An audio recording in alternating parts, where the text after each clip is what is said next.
Like so many of the men and women who sang them, the blues refused to be limited by the circumstances of their birth. The music migrated north, from the Mississippi Delta to Memphis to my hometown of Chicago. It helped lay the foundation for rock and roll, and R&B, and hip hop. It inspired artists and audiences around the world. And as tonight's performers will demonstrate, the blues continue to draw a crowd. Because this music speaks to something universal. No one goes through life without both joy and pain. Right now, what I see is a great moment in history happening. B.B. King is here, Jeff Beck, Mick Jagger, Gary Clark Jr., Shamika Copeland, and Warren Haynes, Derek Trucks. Buddy Guy and Booker T and Fred Wesley and President, First Lady will be here. Pretty exciting stuff. So, stories for the grandkids.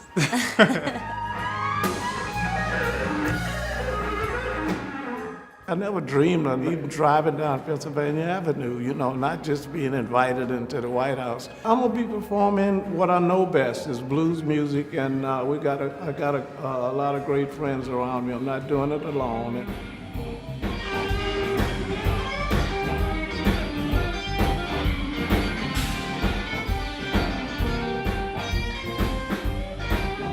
There's so many different styles of blues. Like my father, Johnny Copeland, he was Texas blues, along with Gatemouth Brown and Albert Collins, and even people, Stevie Ray Vaughan, who people know very well. And then you have Chicago style blues, which is Buddy Guy and people like that. So everybody has their own different flavor that they put into the music.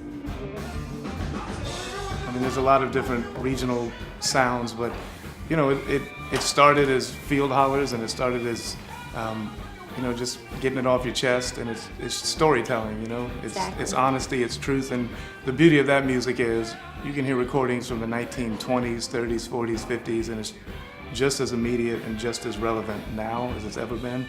Blues I look at as a world music. Even though it's American, the blues we know here is the American blues. But blues, every culture has its blues. So the American blues translates all around the world. People can just feel it because it's the people's music. It's really like this is the people's house. It's one thing if we can't speak the language of other musicians, we can actually get up and play blues pretty much with anybody, anywhere, which is a beautiful thing too.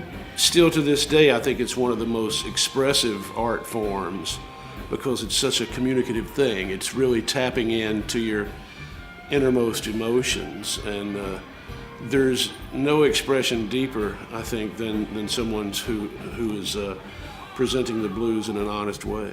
It's about bearing your soul at that moment, whatever it is. If it's a happy moment, if my man done left me, or if you just want to talk about eating grandma's cornbread, like you can sing about anything, and it's a mood, and it's just your state of mind in that moment, and that's the blues. It's the truth. It's your truth, whatever that is at the moment.